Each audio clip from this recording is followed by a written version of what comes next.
As we walked back from the inquest to the Golden Boar, hardly anyone spoke. Professor Wanstead walked beside Miss Marple, and since she was not a very fast walker, they fell slightly behind the others. "What will happen next?" "Do you mean legally, or to us?" "I suppose both, because one will surely affect the other."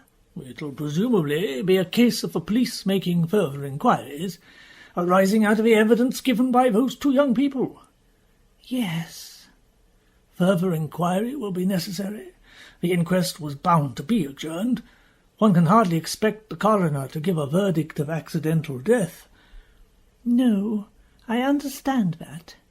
What did you think of their evidence?" "You have some ideas on the subject, Miss Marple? Of course we knew beforehand what they were going to say." "Yes." "What you mean is that you're asking what I thought about them themselves, their feelings about it." "It was interesting, very interesting. The red and black check pullover, you see, it's rather important, I think so, don't you? It's very striking, really." "Yes, exactly that. What does it suggest to you exactly?" "I think the description of that might give us a very valuable clue." They came to the Golden Boar. It was only 12:30. Mrs. Sandbourne suggested a little refreshment before going into luncheon. As sherry and tomato juice and other liqueurs were being consumed, Mrs. Sandbourne proceeded to make certain announcements. I've taken advice, both from the coroner and Inspector Douglas. Now, since the medical evidence has been taken fully, there will be at the church a funeral memorial service tomorrow at 11 o'clock. I'm going to make arrangements with Mr. Courtney, the local vicar, about it. On the following day, it'll be best, I think, if we resume our tour. The programme will be slightly altered, since we've lost 3 days, but I think it can be reorganised on rather simpler lines. I've heard from 1 or 2 members of our party that they prefer to return to London, presumably by rail. Now, I can quite understand the feelings lying behind this. I'd not like to try and influence you in any way. This death has been a very sad occurrence. I still cannot help but believe that Miss Temple's death was the result of an accident, though. Such a thing has happened before on that particular pathway. These things happen, don't they? And I think a good deal more investigation is going to be made, so we'll get to the bottom of it in due course. So what I would suggest is that we do not discuss the accident any further, and investigations will be made by the local authorities whose business it is. I think we'll probably all like to attend the memorial service in the church tomorrow, and after that, on continuing the tour, I hope that it may distract our minds from the shock we've had. There are still some very interesting and famous houses to see, and some very beautiful scenery too." Luncheon being announced shortly after that, the subject was not discussed any further. That is to say, not openly. After lunch, as they took coffee in the lounge, people were prone to getting together in little groups discussing their further arrangements. "Are you continuing on the tour, Miss Marple?" "No, I think that what has happened inclines me to remain here a little longer. At the Golden Boar or at the Manor House? Well, that rather depends on whether I receive a further invitation to go back to the old Manor House. I would not like to suggest it myself, because my original invitation was for 2 nights. I think possibly it would be better for me to remain at the Golden Boar.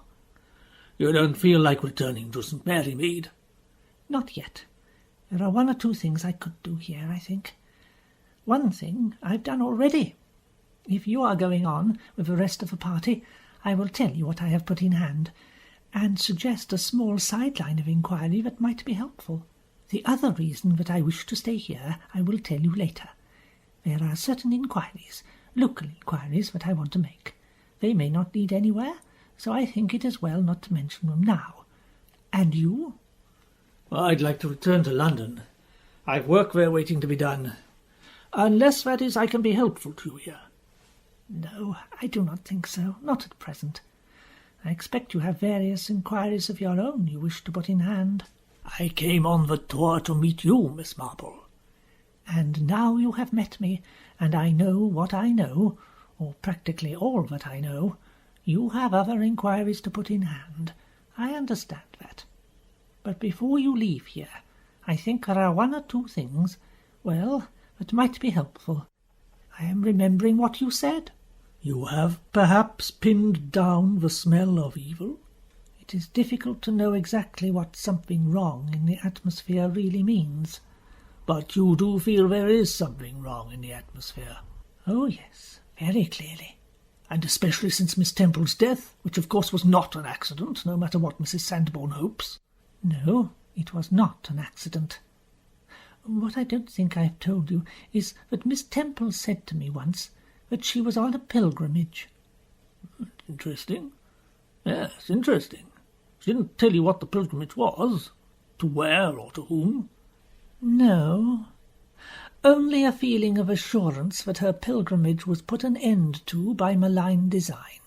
Someone wanted to stop her going wherever she was going, or stop her going to whomever she was going to. One can only hope that chance or providence may throw light on it. And that is why you're staying here? Not only that, I want to find out something more about a girl called Nora Broad. Nora Broad? The other girl who disappeared, about the same time as Verity Hunt did. You remember you mentioned her to me. A girl who had boyfriends and was, I understand, very ready to have boyfriends. A foolish girl, but attractive apparently to the male sex. I think that to learn a little more about her might help me in my inquiries. Have it your own way, Detective Inspector Marple. The service took place on the following morning. All the members of the tour were there. Miss Marple looked around the church. Several of the locals were there too. Mrs. Glynn was there, and her sister Clotilde. The youngest one, Anthea, did not attend. There were 1 or 2 people from the village also, she thought. Probably not acquainted with Miss Temple, but there out of a rather morbid curiosity in regard to what was now spoken of by the term foul play. There was, too, an elderly clergyman, in gaiters, well over 70, a broad-shouldered old man with a noble mane of white hair. He was slightly crippled, and found it difficult both to kneel and to stand. It was a fine face. Miss Marple wondered who he was. Some old friend of Elizabeth Temple, she presumed. Someone who might perhaps have come from quite a long distance to attend the service. As they came out of the church, Miss Marple exchanged a few words with her fellow travellers. She knew now pretty well who was doing what. The Butlers were returning to London. I told Henry I just couldn't go on. You know, I feel all the time that at any minute, just as we might be walking round a corner, someone might just shoot us or throw a stone at us. Someone who's gone down on the famous houses of England. Now then, Mamie, now then. Don't you let that imagination of yours go on. Well, you just don't know nowadays. What with hijackers about and kidnapping and all the rest of it, I don't feel really protected anywhere. Old Miss Lumley and Miss Bentham were continuing with the tour, their anxieties allayed. Well, we pay very highly for this store, and it seems a pity to miss anything just because of this very sad accident. Oh, it was very sad, yes. This very sad accident has happened. We rang up a very good neighbour of ours last night. They're going to see to the cats. Yes, so you see, we don't need to worry about that. Isn't it good? Oh, yes, but it's very sad too. Yes, it was going to remain an accident for Miss Lumley and Miss Bentham. They decided it was rather more comfortable that way. Mrs. Risley Porter was also continuing on the tour. Colonel and Mrs. Walker were resolved that nothing would make them miss seeing a particularly rare collection of fuchsias in the garden due to be visited the day after tomorrow. The architect, Jameson, was also guided by his wish to see various buildings of special interest to him. Mr. Casper, however, was departing by rail. Miss Cook and Miss Barrow seemed undecided. "Pretty good walks round here," said Miss Cook. "I think we'll stay at the Golden Boar for a little. That's what you're going to do, isn't it, Miss Marple?" "I really think so. I don't feel quite equal to going travelling and all that. I think a day or two's rest will be helpful after what's happened." As the little crowd dispersed, Miss Marple took an unostentatious route of her own. From her handbag she took out a leaf torn from her notebook, on which she'd entered 2 addresses. The first, a Mrs. Blackett, lived in a neat little house and garden just by the end of a road where it sloped down towards the valley. A small, neat woman opened the door. "Mrs. Blackett?" Yes, ma'am, that's my name. I wondered if I might just come in and speak to you for a moment or two. I've just been to the service. I'm feeling a little giddy. If I could just sit down for a moment or two." "Dear me, yes, dear me. Oh, dear, I am sorry. Yes, come right in, ma'am, come right in. That's right, you sit down here. Oh, now I'll get you a glass of water, or maybe you'd like a pot of tea. Oh, no, thank you. A glass of water will put me right. There we are. You know, I've got a nephew like that. He oughtn't to be at his age. He's not much over 50, but now and then he'll come over all giddy and have to sit down. Otherwise, you know, he might pass out right on the floor. Terrible it is, terrible. And doctors, they don't seem able to do anything about it. Oh, I feel much better. Been to the service, have you? For the poor lady has got done in, as some say. Accident, as others say. I say accident every time. But these inquests and coroners, they always want to make things look criminal, don't they? Oh, yes. I've been so sorry to hear a lot of things like that in the past. I was hearing a great deal about a girl called Nora Broad, I think. Oh, Nora, yes. She was my cousin's daughter. Oh, that was a long time ago now. She went off and never came back. These girls, there's no holding them. I said often, I did, to Nancy Broad, that's my cousin, I said to her, "You're out working all day. What's Nora doing? You know she's the kind that likes the boys." "Well, there'll be trouble," I said. "You see if there isn't." And there was. "You mean?" "Yes, the usual trouble. Yes, in the family way." Mind you, I don't think as my cousin Nancy knew about it yet. But, of course, I'm 65 and I know what's what. I know the way a girl looks, and I think I know who it was, too, though I'm not sure. I might have been wrong, because he went on living in the place, and he was real cut up when Nora went missing. She went off, did she? Well, she accepted a lift from someone, a stranger. That's the last she was seen of.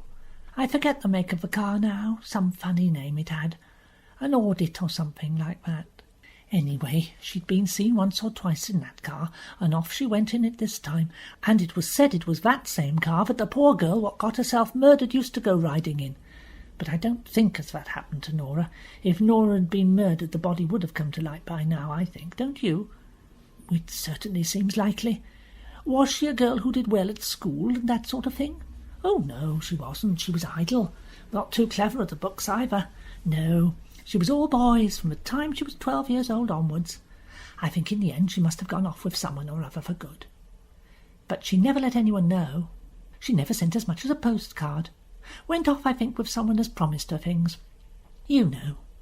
Another girl I knew, but that was when I was young, she went off with one of them Africans.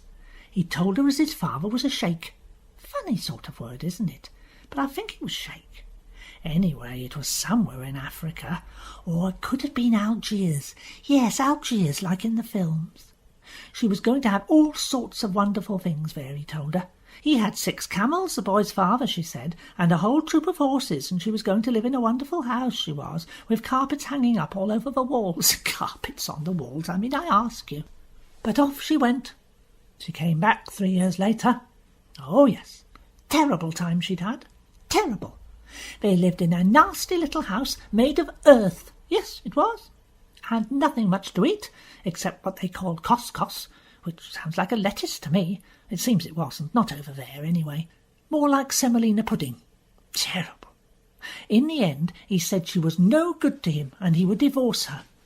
He said he'd only got to say, "I divorce you," 3 times, and it was done. So he said it, and she was out. Some kind of society over there took charge of her and paid for her fare back home to England. And there she was. Well, but that was about 30 to 40 years ago now. Nora, well, that was only 7 or 8 years ago. I expect she'll be back one of these days, though, having learnt her lesson, and finding out that all these fine promises don't come to much. Had she anyone to go to here except her mother, your cousin, I mean? Anyone who... Well, there's many as was kind to her. There was the people at the old manor house. Mrs. Glynn wasn't there then, but Miss Clotilde, she was always one to be good to the girls from school. Yes, many a nice present she's given Nora. She gave her a very nice scarf and a pretty dress once. Very nice it was. A summer frock, or some sort of foulard silk. She was very kind, Miss Clotilde was. Tried to make Nora take more interest in her schooling. Lots of things like that. Advised her against the way she was going on, because, you see, well, I wouldn't like to say it, with her being my cousin's child and all, but the way she went on with all the boys, anyone could pick her up. Real sad it is. I'd say she'll go on the streets in the end. I don't believe she's any future but that. I don't like to say these things, but there it is. Anyway, perhaps it's better than getting herself murdered like Miss Hunt did. Cruel, that was. They thought she'd gone off with someone, and the police was always asking questions, having the young men who'd been with the girl up to help them with their inquiries and all that. Geoffrey Grant was there, Billy Thompson, and the landlord's Harry, all unemployed, with plenty of jobs going too if they'd wanted to take them. Things used to be like that when I was young. Girls behaved proper, and the boys knew they'd got to work if they wanted to get anywhere. Miss Marple talked a little more, said she was now quite restored, and thanked Mrs. Blackett, and went out. Her next visit was to a girl who was planting out lettuces. She was a good mature girl who looked a lot older than she was. Was she dark or fair? Oh, dark hair. Pretty it was. Always loose-like, you know, like us girls used to do. Were the police worried about her when she disappeared? Yes. You see, she didn't leave no word behind. She just went out one night and didn't come back. She was seen getting into a car, and nobody saw the car again, and nobody saw her again. Just at that time there'd been a good few many murders, too. Not round here particularly, but I mean all over the country. The police, they were rounding up a lot of young men and boys. Thought Nora might be a body at the time we did. But no, not she. She was all right. I'd say as likely or not she's making a bit of money somewhere, either in London or one of these big towns, doing a striptease, something of that kind. That would be Nora. When Miss Marple, slightly out of breath and rather tired, got back to the Golden Boar, the receptionist came out from her pen and came to greet her. "Oh, Miss Marple, there's someone here who wants to speak to you. Archdeacon Brabazon." "Archdeacon Brabazon?" "Yes, he's been trying to find you. He'd heard you were on the tour. He wanted to have a talk to you before you went to London. I told him that some of them were going back to London by the later train this afternoon, you see. He's very anxious to speak to you before you go. I've put him in the television lounge. It's quieter in there. The other's very noisy just at the moment." Slightly surprised, Miss Marple went to the room indicated. Archdeacon Brabazon turned out to be the elderly cleric whom she'd noticed at the memorial service. "Miss Marple? Miss Jane Marple?" "Yes, that is my name. I believe you wanted to speak to me. I'm Archdeacon Brabazon. I came here this morning to attend the service of an old friend of mine, Miss Elizabeth Temple." "Oh, yes. Do sit down." "Thank you, I will. I'm not quite as strong as I was. Oh, please, and you." Miss Marple sat down beside him. "Yes, you wanted to see me." "Well, I must explain how this comes about. I'm quite aware that I'm a complete stranger to you. As a matter of fact, I made a short visit to the hospital at Carristown, talking to the matron, before going to the church here. It was she who told me that before she died Elizabeth had asked to see a fellow member of the tour, yourself, and that you had visited her and sat with her a very, very short time before she died. Yes, that is so. It surprised me to be sent for. You are an old friend of hers too? No, I only met her on this tour. That's why I was surprised. We expressed ideas to each other, occasionally sat next to each other in the coach. We struck up quite an acquaintanceship, but I was surprised that she should have expressed a wish to see me when she was so ill. Yes, I can imagine. She was, as I say, a very old friend of mine. In fact, she was coming to see me, to visit me. I live in Filminster, which is where your coach tour would be stopping the day after tomorrow, and by arrangement she was coming to see me there. She wanted to talk about various matters which she thought I might be able to help her with. I see. May I ask you a question, which I hope is not too intimate a question? Oh, of course, Miss Marple. Please ask me anything you like. One of the things Miss Temple said to me was that her presence on this tour was not merely because she wished to visit historic homes and gardens. She described it by a rather unusual word to use, as a pilgrimage. Did she? Did she now? Yes, that's interesting. That is interesting and perhaps significant. So what I'm asking you is, do you think that this pilgrimage she spoke of was her visit to you? I think it must have been. Yes, I think so. We had been talking about a young girl, a girl called Verity. Verity Hunt. I did not know her surname. Miss Temple, I think, mentioned her only as Verity. Verity Hunt is dead. She died quite a number of years ago. Did you know that? Yes, I knew it. Miss Temple and I were talking about her. Miss Temple told me something that I did not know. She said she had been engaged to be married to the son of a Mr. Raphael. Mr. Raphael is, or again I must say was, a friend of mine, and it is he who paid the expenses on this tour out of his kindness. I think, though, that possibly he wanted, indeed intended, that I should meet Miss Temple on this tour. I think he thought she could give me certain information. Certain information about Verity? Yes. But that is why she was coming to me. She wanted to know certain facts. She wanted to know why Verity broke off her engagement to marry Mr. Raphael's son.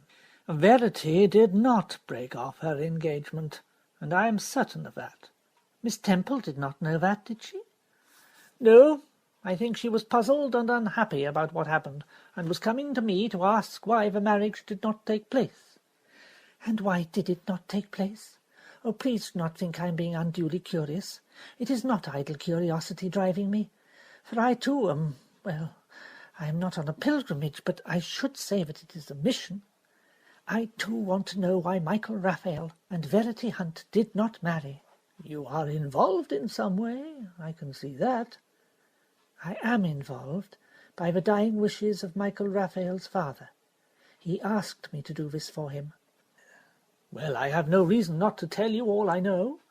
You are asking me what Elizabeth Temple would have been asking me. You are asking me something I do not know myself. Those two young people, Miss Marple, intended to marry. They had made arrangements to marry, and I was going to marry them. It was a marriage, I gather, which was being kept a secret. I knew both these young people. I knew that dear child Verity from a long way back. I prepared her for confirmation. I used to hold services in Lent for Easter on other occasions in Elizabeth Temple's school, and a very fine school it was, and a very fine woman she was, a wonderful teacher with a great sense of each girl's capabilities. She knew what she was best fitted for in studies. She urged careers on girls she thought would relish careers, and did not force girls that she felt were not really suited to them. She was a great woman and a very dear friend. Verity was one of the most beautiful children, girls rather, that I have come across. Beautiful in mind and in heart as well as in appearance. She had the great misfortune to lose her parents before she was truly adult. They were both killed in a charter plane going on a holiday to Italy. Verity went to live, when she left school, with a Miss Clotilde Bradbury Scott, whom you know, probably, as living here. She'd been a close friend of Verity's mother. Clotilde was the eldest of the sisters. She became very attached to Verity. Oh, she did everything possible to give her a happy life. Took her abroad once or twice, gave her art lessons in Italy, loved and cared for her dearly in every way. Verity, too, came to love her probably as much as she would have loved her own mother. She lived here at the old manor house, and had, I think, a very happy life. She always seemed to be happy. Naturally, I didn't see her after I came to Philminster. I was in the cathedral, you see. It's nearly 60 miles from here. I wrote at Christmas and other festivals, and she remembered me always with a Christmas card. But I saw nothing of her until the day came when she suddenly turned up, a very beautiful and fully grown young woman, with an attractive young man, whom I also happened to know slightly, Mr. Raphael's son, Michael. They came to me because they were in love with each other and wanted to get married. And you agreed to marry them? Yes, I did. Perhaps, Miss Marple, you may think I should not have done so. They came to me in secret, that was obvious. Clotilde Bradbury Scott, I should imagine, would have tried to discourage the romance between them. She was well within her rights in doing so, of course, for Michael Raphael, I will tell you frankly, was not the kind of husband you would want for any daughter or relation of yours. And she was too young really to make up her mind, and Michael had been a source of trouble ever since his very young days. He'd been in the junior courts, he'd had unsuitable friends, he'd been drawn into various gangster activities, he'd sabotaged buildings and telephone boxes, he had been on intimate terms with various girls, had maintenance claims which he'd had to meet. He was a bad lot with the girls in other ways, too. He was extremely attractive, you see, and they just fell for him, and behaved in an extremely silly fashion. He served 2 short jail sentences, and, of course, had a criminal record. I was acquainted with his father, though I did not know him well, and I think his father did all that he could, all that a man of his character could, to help his son. He came to the rescue, got him jobs in which he might have succeeded. He paid up his debts, paid out damages, did all this. But I don't know. You think he could have done more? No, I don't think he could have done more. Maybe once I would have thought so, but I've come now to realize that a man is made as a man is. These days they would call it the genetic make-up which gives us the characters we have. I do not think that Mr. Raphael had affection for his son. Not a great affection, at any rate. To say he was reasonably fond of him would be the most you could say. But he gave him no love. If it would have been better for Michael had he received love from his father, I do not know. But perhaps it would have made no difference. It was sad. The boy was not stupid. He had a certain amount of intellect and talent, and he could have done well if he'd wished to do so. Took the trouble, you know. But by nature he was, let us admit it frankly, he was a delinquent. He had certain qualities one appreciated, a good sense of humour, and in various ways generous and kindly. He would stand by a friend, help a friend out of a scrape. But he treated his girl-friends badly, got them into trouble, as the local saying is, and then more or less abandoned them and took up with somebody else. So there I was, faced with these two. And yes, I did agree to marry them, though I told Verity quite frankly the kind of boy she wanted to marry, and I found that he had not tried to deceive her in any way. He told her that he'd always been in trouble, both with the police and in every other way, and he told her that he was going, when he married her, to turn over a new leaf. Everything would be changed. I warned her that that would not happen. He could not change. People do not. Oh, he might mean to, but And I think Verity knew that almost as well as I did it was so. She said to me, "I know what Mike is like. I know what he will probably always be like. But I love him. I may be able to help him, and I may not. But I shall take that risk. And I will tell you this, Miss Marple, I know none better, for I have done a lot with young people, and I have married a lot of young people and seen them come to grief, and I have seen them unexpectedly turn out well.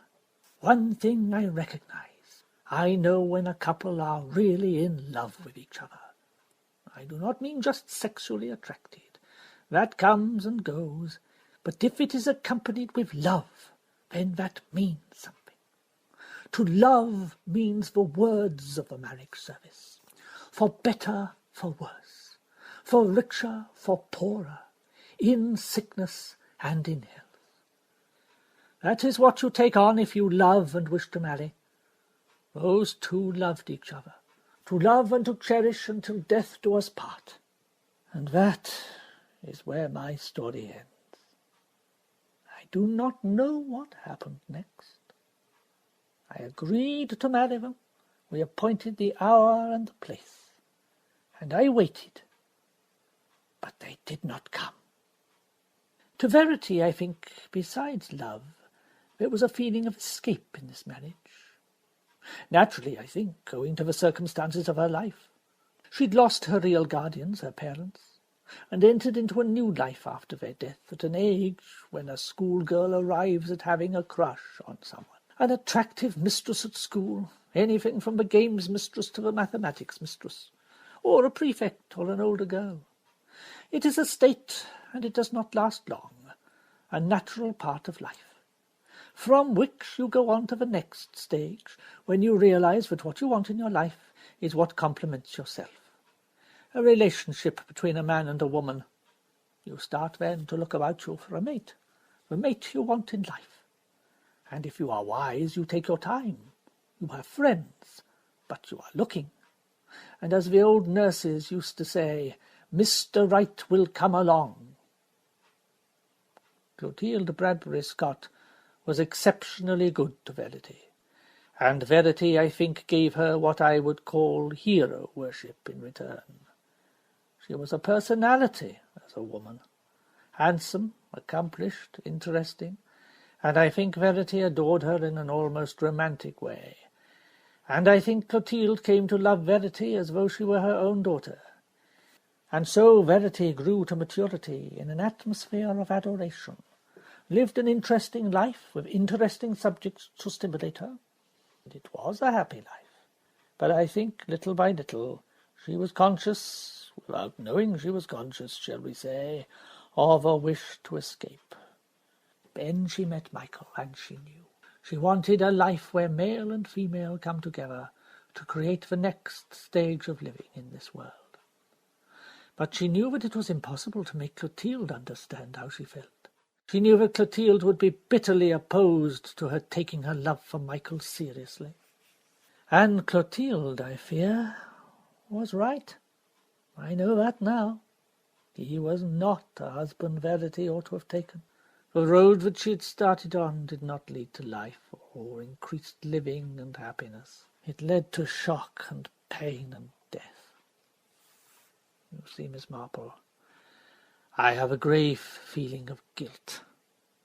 My motives were good, but I did not know what I ought to have known. You see, I knew Verity, but I did not know Michael. I understood Verity's wish for secrecy because I knew what a strong personality Clotilde Bradbury Scott had. She might have had a strong enough influence over Verity to persuade her to give up the marriage. So you think, then, that was what she did do? You think Clotilde told her enough about Michael to persuade her to give him up? No, I do not. I did not think it then, and I do not now. Verity would have told me if it was so. She would have got word to me. What actually happened on that day? You say you waited for them, and they did not come. They sent no word, no excuse, nothing? Nothing at all. I have never known why they did not come. It still seems unbelievable to me. Not just that they did not come. There could have been an explanation for that. But I cannot understand why they sent no word, some scrawled line of writing. That is why I wondered and hoped that Elizabeth Temple, before she died, might have told you something, given you some message for me. If she knew or had any idea that she was dying, she might have wanted to get a message to me. She wanted information from you. I am sure that was the reason she was coming to you. Yes, that is probably true. It seemed to me, you see, that Verity would have said nothing to the people who could have stopped her, Clotilde and Anthea Bradbury Scott. But because she'd always been very devoted to Elizabeth Temple, and Elizabeth Temple had great influence over her, it seemed to me that she would have written and given her information of some kind. I think she did. Information, you think? I think the information she gave to Elizabeth Temple was this, that she was going to marry Michael Raphael. Miss Temple knew that. It was one of the things she said to me. I knew a girl called Verity who was going to marry Michael Raphael. And the only person who could have told her that was Verity herself. Verity must have written to her or sent some word. And then, when I said, why didn't she marry him, she said she died. Then we come to a full stop. Elizabeth and I know no more than those two facts. Elizabeth, that Verity was going to marry Michael, and I, that those two were going to marry, and that they had arranged it, and were coming on the settled day and time. Waited for them, but there was no marriage. No bride, no bridegroom, no word. I do not for 1 minute believe Verity or Michael definitely parted. Yet something happened between them. Something that opened Verity's eyes, perhaps, to certain aspects of Michael's character and personality, that she did not realize or know before. That is not a satisfying answer, because still she would have let me know. She would not have left me waiting to join them together in holy matrimony. To put the most ridiculous side of it, Miss Marple, she was a girl with beautiful manners, well brought up. She would have sent word. I'm afraid only one thing could have happened. Death. Yes, death. Love. What do you mean by that? It is what Miss Temple said to me. I said what killed her, and she said love, and that love was the most frightening word in the world. The most frightening word. I see. Or at least I think I see. What is your solution? Split personality. Something that is not apparent to other people unless they are technically qualified to observe it. Jekyll and Hyde are real, you know. They were not Stevenson's invention as such. Michael Raphael was, what is the word? Schizophrenic. He had a dual personality. I have no medical knowledge, no psychoanalytical experience, but there must have been in him two parts of two identities. One, the well-meaning, almost lovable boy, a boy, perhaps, whose principal attraction was his wish for happiness. But there was also the second personality, someone who was forced by some mental deformation, perhaps, something we as yet are not sure of, an urge to kill, not an enemy, but the person he loved. And so he killed Verity, not knowing perhaps why, or what it meant. There are very frightening things in this world of ours. Mental quirks, mental disease, deformity of a brain. One of my parishioners was a very sad case in point. Two elderly women living together, pensioned. They'd been friends in service together somewhere. They appeared to be a happy couple. And yet one day one of them killed the other. She sent for an old friend of hers, the vicar of her parish, and said, "I have killed Louisa. It is very sad," she said, "but I saw the devil looking out of her eyes, and I knew I was being commanded to kill her." Things like that make one sometimes despair of living. One says why and how. Yet one day doctors will find out or learn some small deformity of a chromosome or gene, some gland that overworks or leaves off working. Oh, dear me. You think that is what happened? It did happen. The body was not, I know, found for some time. Verity just disappeared. She went away from home and was not seen again. But it must have happened then, that very day. But surely at the trial... You mean after the body was found, when the police finally arrested Michael? He'd been one of the first, you know, to be asked to come and give assistance to the police. He'd been seen about with the girl, noticed in his car. They were sure all along he was the man they wanted. He was their first suspect. They never stopped suspecting him. The other young men who had known Verity were questioned, of course, and one and all had alibis, or total lack of evidence. They continued to suspect Michael. Finally the body was found, strangled and the head and face disfigured. A mad, frenzied attack. He wasn't sane when he struck those blows. And yet even now, sometimes, I hope and feel that it was some other young man who killed her, someone who was definitely mentally deranged, though no one had any idea of it, a stranger perhaps, whom she'd met in the neighbourhood, someone who she met by chance, given her a lift in a car, and then... Well, that could have been true. Yes, but Mike made such a bad impression in court.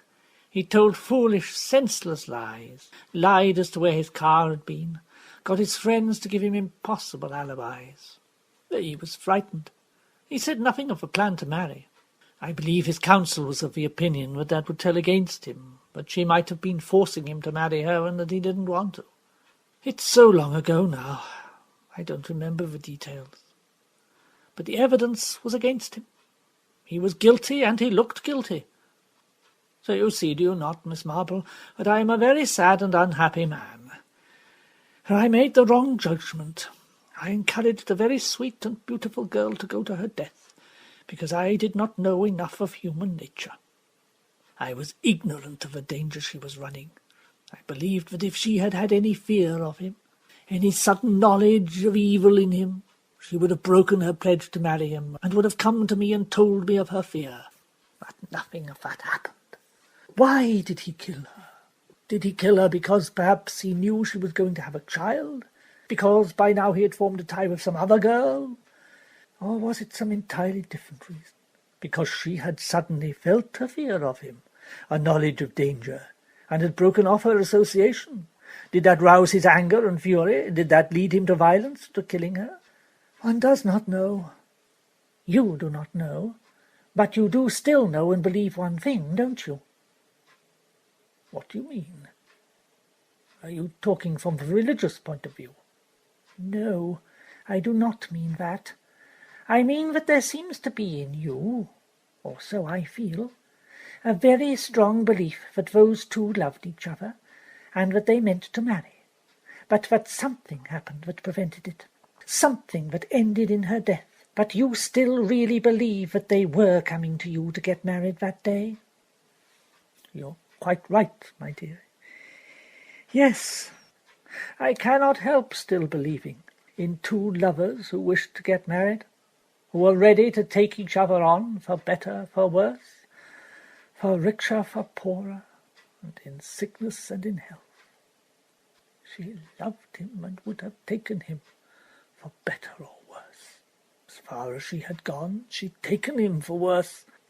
You must go on believing as you do, for I think you know that I believe it too. But then what? I do not know yet. I am not sure, but I think Elizabeth Temple did know, or was beginning to know what happened. A frightening word, she said. Love. I thought when she spoke that what she meant was that because of a love affair Verity committed suicide, because she found out something about Michael, or because something about Michael suddenly upset and revolted her. But it could not have been suicide. No, that could not be so. The injuries were described very fully at the trial. You don't commit suicide by beating in your own head. Horrible, horrible. You could not do that to anyone you loved, even if you had to kill for love. You could not, could you? If he killed her, he would not have done it that way. Strangling, perhaps, but you would not beat in the face and head that you loved. Love, love. a frightening word. What did you mean?